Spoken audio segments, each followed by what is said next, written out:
Hello everyone, welcome back to my channel. मेरे channel पे जो कोई भी नया आ रहे हैं प्लीज़ सब्सक्राइब कर दीजिए।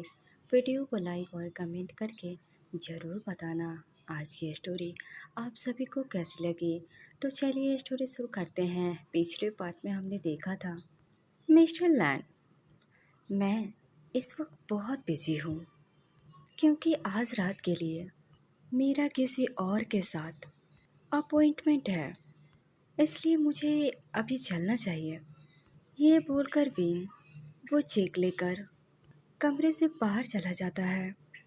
विन के जाने के बाद वांग जी को विन के कहे हुए शब्दों पर बहुत गुस्सा आ रहा था। किसी और के साथ आज रात के लिए अपॉइंटमेंट है, ये सोच सोच कर ही वांग जी को बहुत गुस्सा आ रहा था। वांग जी गुस्से से अपने सामने पड़े टेबल पर ग्लास उठाकर नीचे फर्श पर फेंक देता है, जिससे वो ग्लास टुकड़ों में टूट जाते हैं।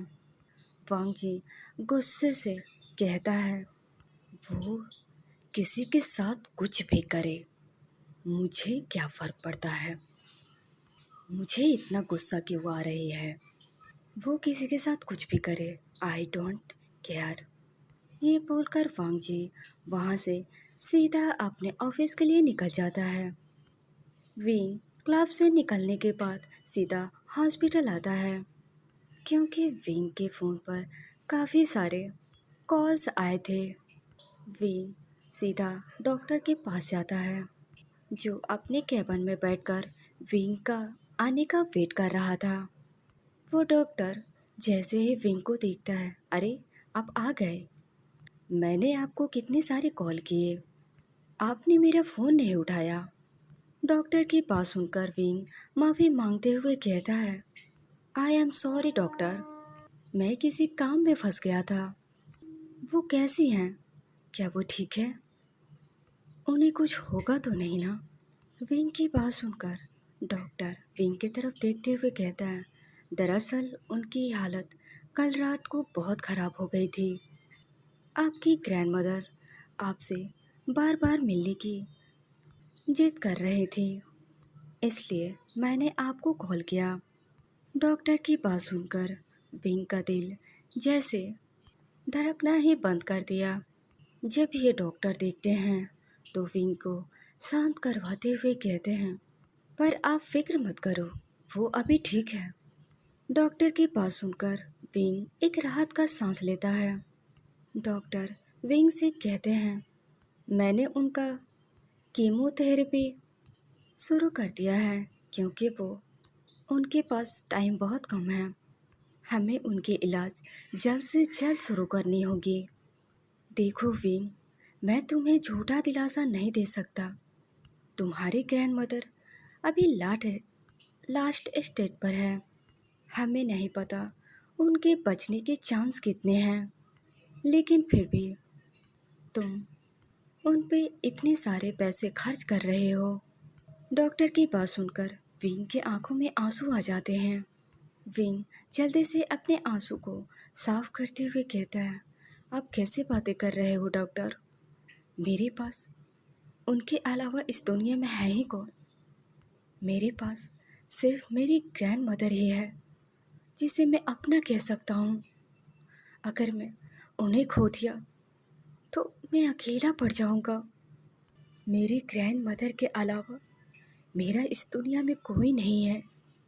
मैं उन्हें खोना नहीं चाहता। विंग की बात सुनकर डॉक्टर कहते हैं, विंग तुम फिक्र मत करो, मैं अपनी पूरी कोशिश करूँगा। मुझसे जितना होगा मैं उतना करूँगा। अब तुम्हारी ग्रैंडमदर की इलाज अब अच्छे से होगी। मैंने तुम्हारी ग्रैंडमदर के इलाज शुरू कर दिए हैं, तुम चिंता मत करो। अगर गॉड ने चाहा तो धीरे धीरे सब ठीक हो जाएगा। ये बोलकर डॉक्टर एक स्माइल करते हैं। विंग डॉक्टर की बात सुनकर अपने आंसुओं को पोंछता है और अपनी ग्रैंडमदर से मिलने के लिए चला जाता है। विंग जब अपनी ग्रैंडमदर के पास जाता है तो देखता है उसकी ग्रैंडमदर बेड पर लेटी थी। वो काफ़ी वीक लग रही थी। उन्हें देखकर कोई भी कह सकता था शायद वो कुछ ही घंटों में मरने वाली हो। वो इस वक्त किसी जिंदा लाश की तरह लग रही थी। अपनी ग्रैंड मदर की हालत देखकर विंग को बहुत तकलीफ हो रही थी। विंग को अच्छे से पता है उसकी ग्रैंड मदर को कैंसर है। विंग बहुत हिम्मत करके अपने फेस पर एक छोटी सी स्माइल लाता है और अपनी ग्रैंडमदर के पास जाता है। विंग की ग्रैंडमदर विंग को जैसे ही देखती है, उनकी आंखों में एक चमक उठती है।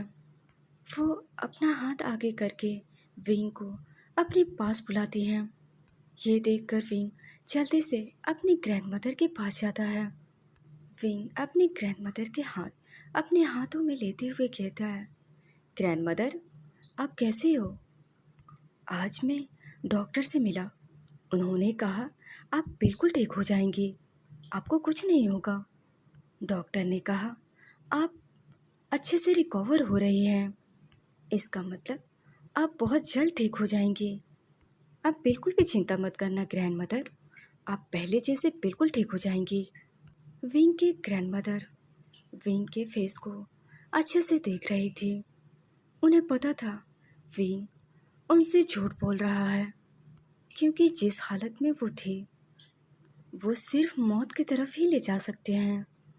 ग्रैंड मदर को अच्छे से पता था विंग अंदर से कितना टूटा हुआ है, पर उसके दिल में क्या है वो किसी को नहीं दिखाता। फिर भी वो एक बने सा स्माइल लेकर अपने दर्द को छुपा रहा है। ग्रैंड मदर को अपनी फिक्र नहीं थी। अगर उन्हें किसी की फिक्र थी वो था विंग। उन्हें पता है उनका ग्रैंड चाइल्ड कितना इनोसेंट है। उन्हें नहीं पता उनके बिना उनका ग्रैंड चाइल्ड कैसे रहेगा। वो हमेशा से चाहती थी उनके ग्रैंड चाइल्ड का एक अच्छे से घर में मैरिज हो, लेकिन सब बर्बाद हो गया।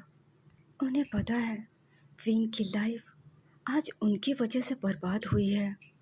उन्होंने ही जबरदस्ती लैन वांगजी से शादी करवाई थी, क्योंकि वांगजी ने पहले ही मना कर दिया था कि वो शादी से खुश नहीं है। वो विंग को अपना हस्बैंड कभी नहीं मान सकता। वांगजी जानता था विंग एक अच्छा ओमेगा है, इनोसेंट है। फिर भी वांगजी ने विंग से शादी करने से मना कर दिया। ग्रैंड मदर तो बस अपनी ग्रैंड चाइल्ड के लिए एक अच्छा पार्टनर चाहती थी। विंग के लिए वांगजी से अच्छा पार्टनर हो ही नहीं सकता।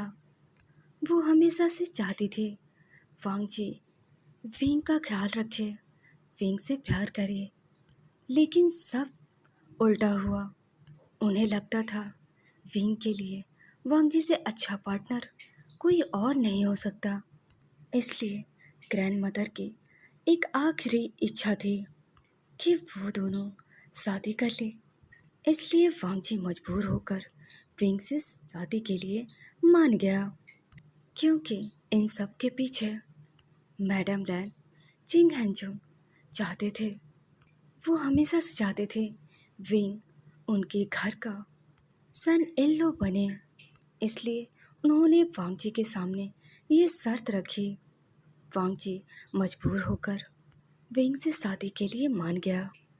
वांगजी ने अपने मॉम डैड के जाने के बाद विंग को वापस से उसकी ग्रैंडमदर के पास भेज दिया।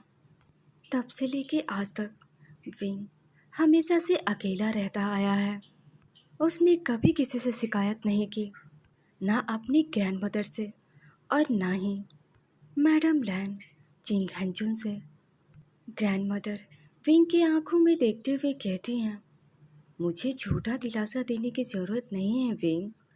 मुझे पता है मैं मरने वाली हूँ। अब मेरे पास ज़्यादा वक्त नहीं है। तुम्हें अच्छे से पता है मुझे जो हुआ है इस दुनिया में उसकी कोई इलाज नहीं है। अब मुझे कोई भी डॉक्टर ठीक नहीं कर सकता। मुझे अपनी फ़िक्र नहीं है, मुझे बस तुम्हारी फ़िक्र हो रही है। वीन, मैं यहाँ से घर जाना चाहता हूँ। तुम मुझ पे इतने सारे पैसे खर्च मत करो। आखिर तुम इतने सारे पैसे कहाँ से लेकर आओगे? मेरी बात मानो वीन, मुझे इलाज की कोई ज़रूरत नहीं है। मैं वैसे भी मरने वाला हूँ, इसलिए मैं अपना बची हुई लाइफ तुम्हारे साथ खुशी खुशी रहना चाहता हूँ। मुझे घर लेकर चलो वीन, मैं तुम्हारे साथ रहना चाहती हूँ। मैं अपनी बाकी की ज़िंदगी तुम्हारे साथ बिताना चाहती हूँ। विंग अपनी ग्रैंड मदर की बात सुनकर बीच में रुकते हुए कहता है, बस करो ग्रैंड मदर, आप ये कितनी बार कहोगे? मैंने आपसे पहले भी कहा है, ये आप अपनी बकवास बातें बंद करें। आपको कुछ नहीं होगा। डॉक्टर ने मुझे बताया है, वो आपको ठीक कर देंगे। उन्होंने आपको एक नई मेडिसिन दी है जो आपकी बॉडी के अंदर असर भी कर रही है। ग्रैंड मदर, क्या आपको अपने विंग पर भरोसा नहीं है? विंग की बात सुनकर ग्रैंड मदर कहती हैं, विंग, मुझे पता है तुम जिस दवाइयों की बात कर रहे हो उनमें काफ़ी सारे पैसे खर्च होंगे जो तुम्हारे पास नहीं है। तुम इतने सारे पैसे कहाँ से लेकर आओगे? कहीं तुम कुछ गलत तो नहीं कर रहे हो? ग्रैंड मदर की बात सुनकर विंग कहता है, नहीं ग्रैंड मदर, मैं आपका ग्रैंड चाइल्ड हूँ। आपका ग्रैंड चाइल्ड कभी कुछ गलत नहीं कर सकता। आपको पता है, मुझे जॉब मिल गई है एक बड़ी सी कंपनी में। मैं जॉब ज्वाइन कर चुका हूँ और मेरी कंपनी की तरफ से मुझे एडवांस में पैसे मिले हैं। उन्हीं पैसों से मैं आपका इलाज करवा रहा हूँ। देखना, आप जल्द ही ठीक हो जाएंगी। फिर हम दोनों वापस घर जाएंगे और खुशी खुशी साथ रहेंगे।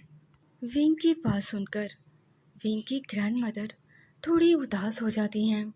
विंग अपनी ग्रैंड मदर को सैड नहीं देख सकता था।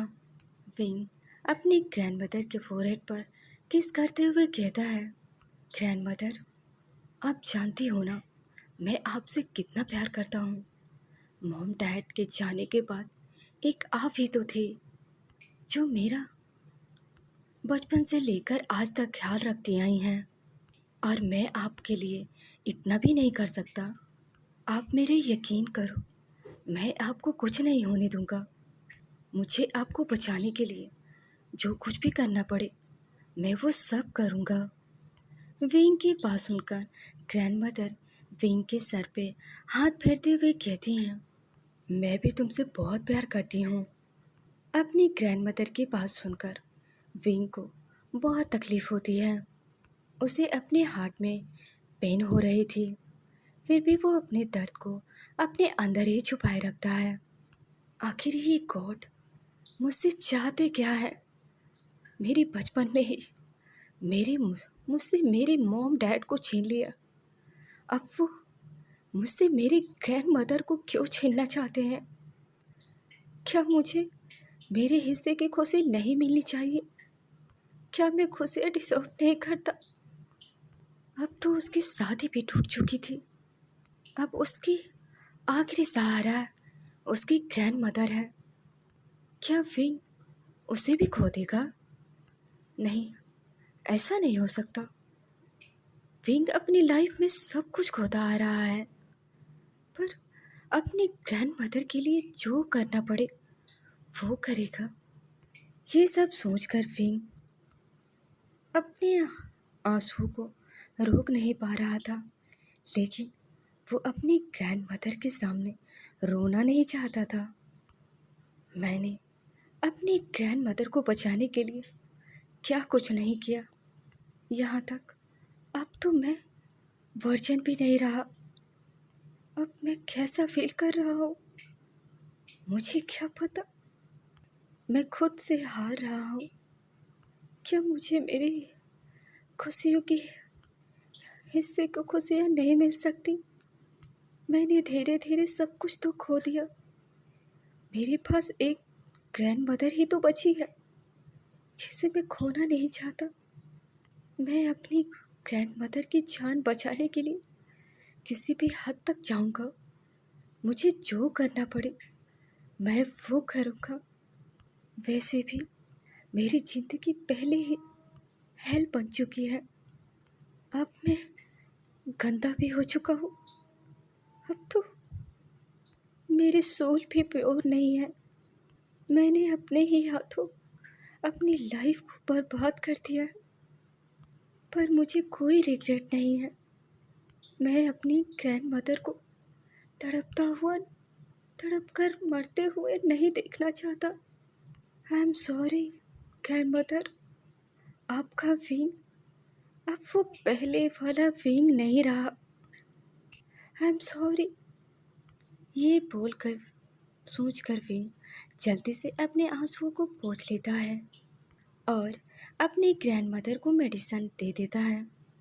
विंग अपनी ग्रैंड मदर को मेडिसिन देने के बाद उन्हें आराम करने को कहता है।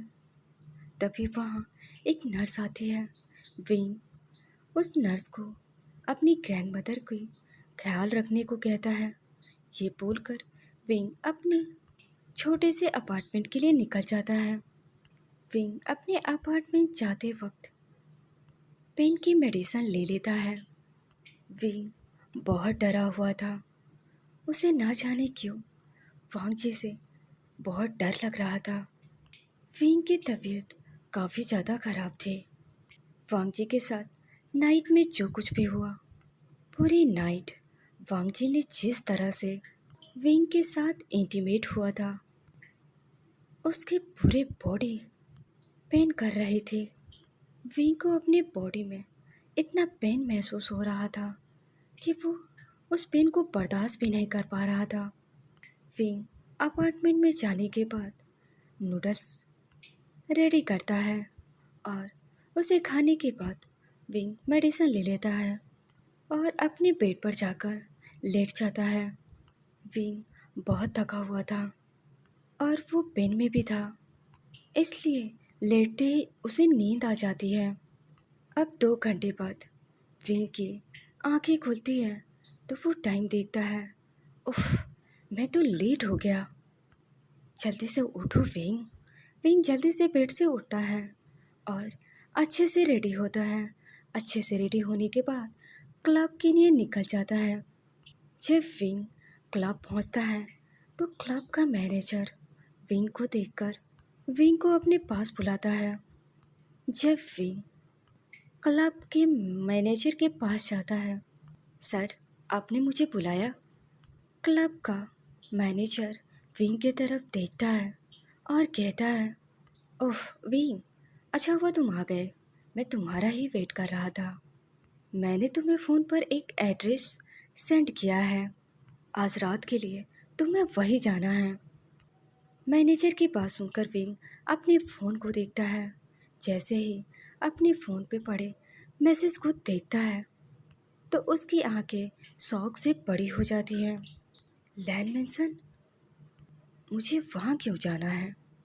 विंग को इतनी गहरी सोच में देखकर मैनेजर विंग को इशारा करते हुए कहता है, क्या हुआ? तुम किस सोच में डूब गए विंग? मैनेजर की आवाज़ सुनकर विंग थोड़ा होश में आते हुए कहता है, ये क्या है सर? मैं 1 महीने के लिए वहाँ क्यों रहूँगा?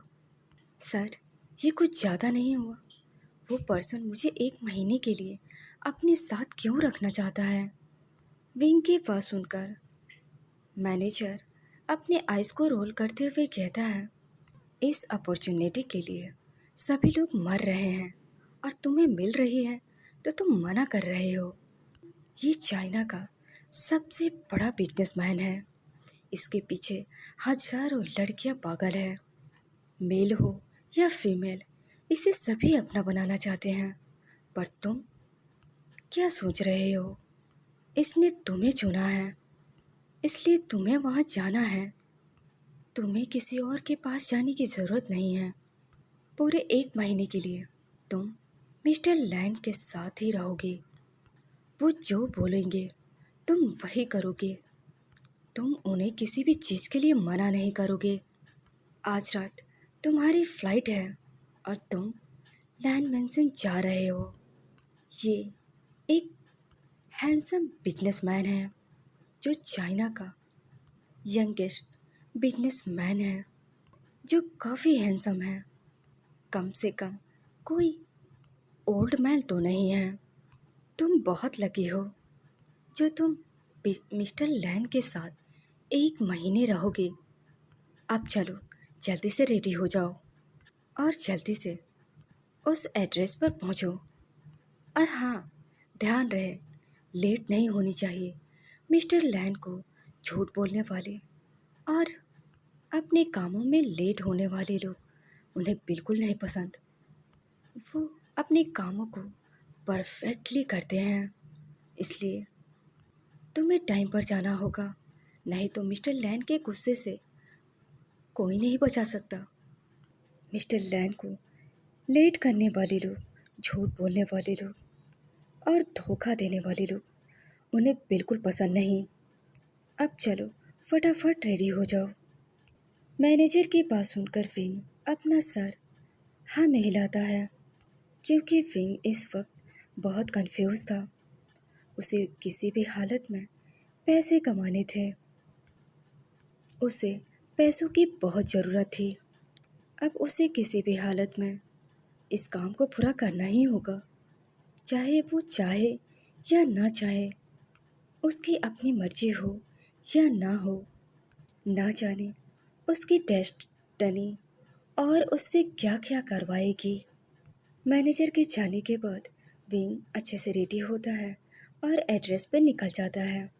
वहीं दूसरी तरफ वांग जी अपने ऑफिस में कुछ वर्क कर रहा था, लेकिन उसका ध्यान सिर्फ और सिर्फ विंग के कहे हुए शब्दों पर थे। वो बार बार विंग के कहे हुए बातों को याद कर रहा था। वांग जी बहुत कोशिश करता है उसे विंग की याद ना आए, लेकिन वो बार बार जितना ही खुद को रोकने की कोशिश कर रहा था, उतना ही उसे विंग की याद आ रही थी। वांग जी अपने आप से कहता है, क्या वो सच में आज रात किसी और के साथ? ये बात सोचकर ही वांग जी को बहुत गुस्सा आ रहा था। ये बातें उसके दिमाग पूरी तरह से खराब कर रहे थे। जैसे जैसे ये ख्याल वांग जी के माइंड में आ रहे थे, वांग जी की पकड़ टेबल पर कसती जा रही थी। नहीं, वो किसी और के साथ नहीं सो सकता। तभी वांग जी को खुद के कहे हुए शब्दों पर होश आता है। वांग जी अपने इस कहे हुए शब्दों पर काफ़ी ज़्यादा हैरान था।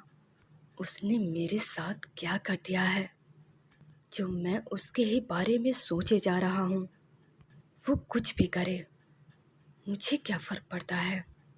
वो जिसके साथ जो करना चाहे, मुझे उससे कोई फ़र्क नहीं पड़नी चाहिए, क्योंकि अब वो मेरा हस्बैंड नहीं है और ना ही वो मेरा ओमेगा है। वो कितना घटिया ओमेगा है जो पैसों के लिए इतना हद तक गिर सकता है।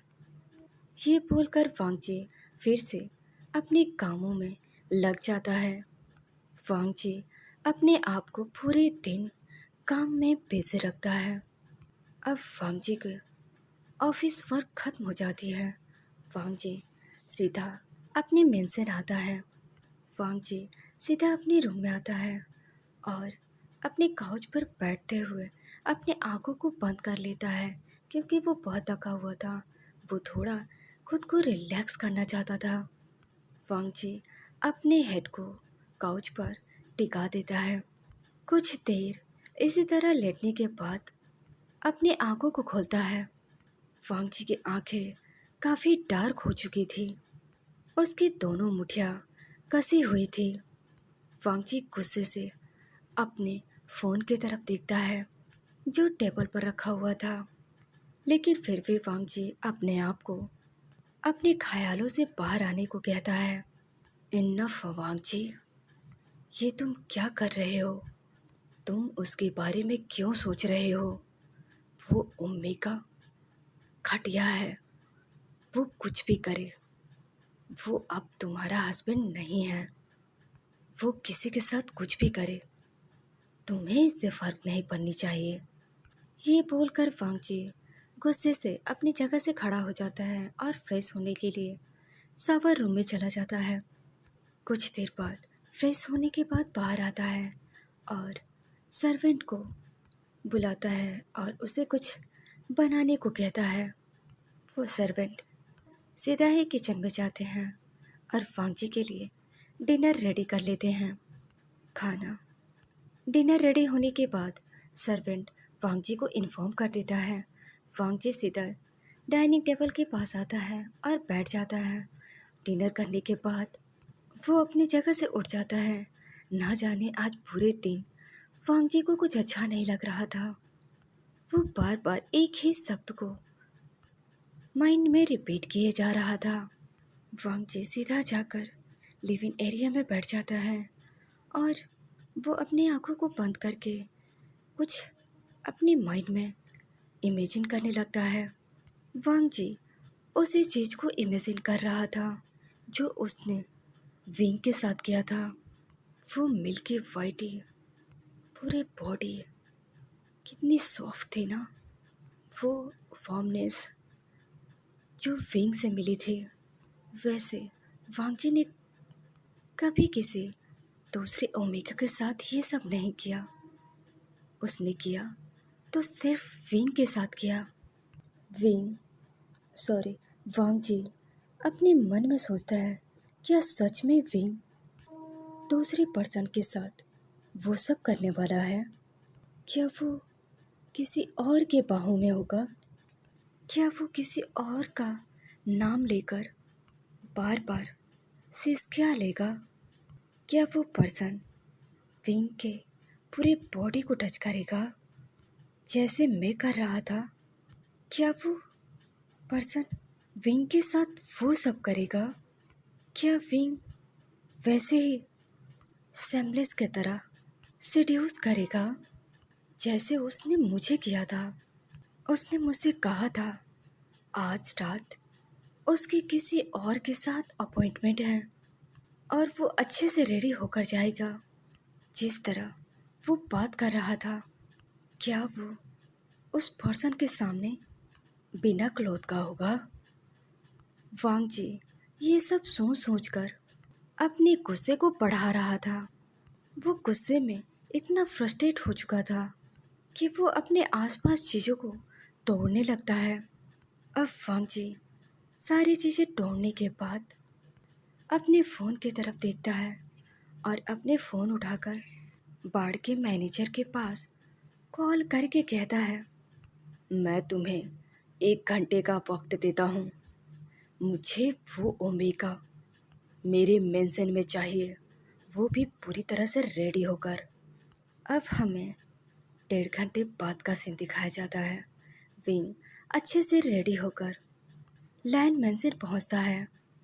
जब विंग लाइन मंजिल के सामने आता है तो वो अब उसकी आंखों से आंसू आ जाते हैं, क्योंकि एक दिन ऐसा था विंग यहाँ वांगजी के लाइफ पार्टनर बनकर आया था, लेकिन आज उसके ही पेट फॉरमन बनकर आना पड़ रहा है।